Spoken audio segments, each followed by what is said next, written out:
নমস্কাৰ বন্ধুসকল, স্বাগতম জনাইছোঁ মোৰ ইউটিউব চেনেল টেক সাপোৰ্টলৈ। আজি ভোটাৰ কাৰ্ড আৰু আধাৰ কাৰ্ড কেনেকৈ লিংক কৰিব লাগে আপোনালোকক A to Z step by step দেখাই যাম। গতিকে আপোনালোকে ভিডিঅ'টো অলপো স্কিপ নকৰাকৈ শেষলৈকে চাব। আৰু যিসকলে নতুনকৈ মোৰ চেনেলটোত আহিছে তেওঁলোকে প্লিজ ছাবস্ক্ৰাইব কৰিব, লাইক কৰিব, কমেণ্ট কৰিব আৰু শ্বেয়াৰ কৰিবলৈ নাপাহৰিব। গতিকে বলক এতিয়া ভিডিঅ'টো আৰম্ভ কৰোঁ। প্ৰথমে আপোনালোকে লেপটপ বা মোবাইলত থকা যিকোনো গুগল ক্ৰম ব্ৰাউজাৰ ওপেন কৰি ল'ব আৰু টাইপ অপশ্যনত টাইপ কৰিব voterportal.eci.gov.in এই লিংকত ক্লিক কৰক। এনেকৈ এখন পেজ ওপেন হোৱাৰ পাছত আপোনালোকে দেখি পাব হোম ভোটাৰ পৰ্টেল। এই লিংকত গৈ আপোনালোকে ক্লিক কৰক। ইয়াৰ পাছত আপোনালোকে দেখি পাব লগইন পেজ। এই পেজটোত যিসকলে অলৰেডি ৰেজিষ্টাৰ কৰিছে তেওঁলোকে মোবাইল নম্বৰ, পাছপৰ্ট আৰু কেপচা কোড এণ্টাৰ কৰি তেওঁলোকে লগইন কৰি নিজৰ ভোটাৰ কাৰ্ডৰ সৈতে আধাৰ লিংক কৰিব পাৰিব। গতিকে যিসকলে এতিয়ালৈকে ৰেজিষ্টাৰ কৰা নাই তেওঁলোকে কাষতে দেখি থকা ক্ৰিয়েট একাউণ্ট এই লিংকত গৈ আপোনালোকে ক্লিক কৰক। ইয়াৰ পাছত আপোনালোকে তলৰ বক্সটোত আপোনালোকৰ 10 ডিজিট মোবাইল নম্বৰটো এণ্টাৰ কৰক। ইয়াৰ পাছত আপোনালোকে চেণ্ড OTPত ক্লিক কৰক। আপোনালোকে যিটো মোবাইল নম্বৰ দিছিলে সেই নম্বৰত আপোনালোকৰ OTP যাব আৰু সেই OTPটো আপোনালোকে এই বক্সটোত আপোনালোকে OTPটো এণ্টাৰ কৰক। OTP এণ্টাৰ কৰাৰ পাছত ভেৰিফাই লিংকত ক্লিক কৰক। এনেকৈ পেজ ওপেন হোৱাৰ পাছত আপোনালোকে দেখি পাব success, congratulation your mobile number has been successfully verified. এনেকৈ OTP ভেৰিফাইড হোৱাৰ পাছত দেখা পাব অট'মেটিকলি আপোনাৰ পাছপৰ্টটো ক্ৰিয়েট কৰিবৰ কাৰণে এখন পেজ ওপেন হৈ আহিব। আপোনালোকে প্ৰথমে ইয়াত গাইডলাইনটো চাই ল'ব। পাছপৰ্টটো সেই ধৰণে আপোনালোকৰ ক্ৰিয়েট কৰিব। যেতিয়া আপোনালোকে সেই ধৰণে পাছপৰ্টটো টাইপ কৰি আপোনালোকে ক্ৰিয়েট একাউণ্ট লিংকটোত আপোনালোকে ক্লিক কৰক। লগইন কৰাৰ পাছত আপোনালোকে দেখা পাব ভোটাৰ পৰ্টেল। এই পেজটোৰ আপোনালোকে তলত দেখি থকা ৱেলকাম লিংকটোত আপোনালোকে ক্লিক কৰক।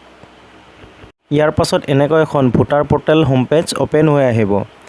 নাম্বাৰ 1ত দিয়া আছে নিউ ভোটাৰ ৰেজিষ্ট্ৰেশ্যন, নাম্বাৰ 2ত আছে কাৰেকশ্যন ইন ভোটাৰ, নাম্বাৰ 3 আছে delete of voter ID, number 4তে আছে আধাৰ লিংক।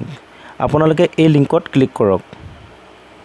ইয়াৰ পাছত এনেকৈ এখন পেজ ওপেন হোৱাৰ পাছত আপোনালোকে তলত দেখি পাব যে লেটছ ষ্টাৰ্ট এই লিংকটোত আপোনালোকে ক্লিক কৰক।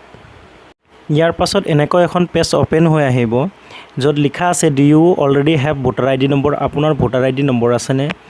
যিহেতু আপোনালোকে ভোটাৰ ID আধাৰ লগত লিংক কৰিব, ভোটাৰ ID থকাটো বাধ্যতামূলক। গতিকে আপোনালোকে য়েছত ক্লিক কৰক। ইয়াৰ পাছত আপোনালোকে ফেটছ ডিটেইলছ বক্সটোত আপোনালোকৰ ভোটাৰ ID নম্বৰটো টাইপ কৰক। এতিয়া ফেটছ ডিটেইলত ক্লিক কৰক। ফেটছ ডিটেইলত ক্লিক কৰাৰ পাছতে আপোনালোকে তলত দেখা পাব যে প্ৰচিড। আপোনালোকে প্ৰচিড লিংকটোত ক্লিক কৰক।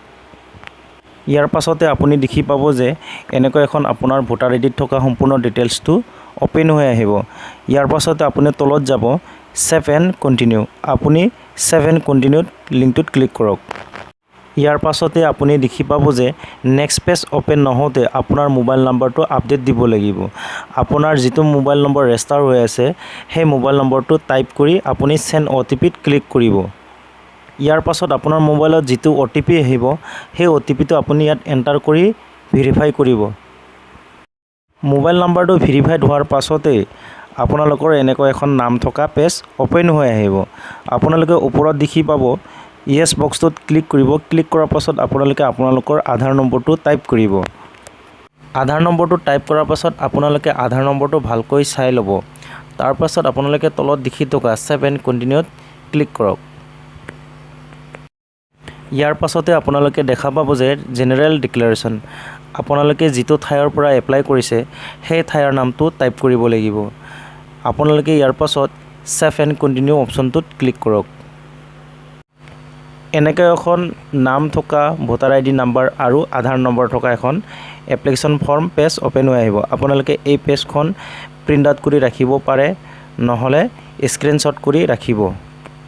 ইয়াৰ পাছত আপোনালোকে এপ্লিকেশ্যন ফৰ্মটো ভালদৰে চাই ল'ব। ভালদৰে চাই আপোনালোকে সাবমিট অপশ্যনটোত ক্লিক কৰিব। সাবমিট কৰাৰ পাছতে দেখা পাব যে কংগ্ৰেচুলেশ্যন ডেছ নেম আপোনালোকৰ ভোটাৰ আইডিটো আধাৰৰ সৈতে লিংক কৰাটো সাকসেসফুলি সাবমিট হৈছে। গতিকে আপোনালোকৰ এপ্লিকেশ্যন ৰেফাৰেন্স আইডিটো পাবৰ কাৰণে আপোনালোকে তলত দেখি থকা ৰেফাৰেন্স আইডিটো স্ক্ৰীনশ্বট কৰি ৰাখিব, নহলে আপোনালোকে বহি এখনত কপি কৰি ৰাখিব। এটোৱে আসলে আধাৰৰ সৈতে ভোটাৰ আইডি লিংক কৰা সম্পূৰ্ণ প্ৰসেস। গতিকে ভিডিঅ'টো শেষলৈকে চোৱাৰ বাবে ধন্যবাদ।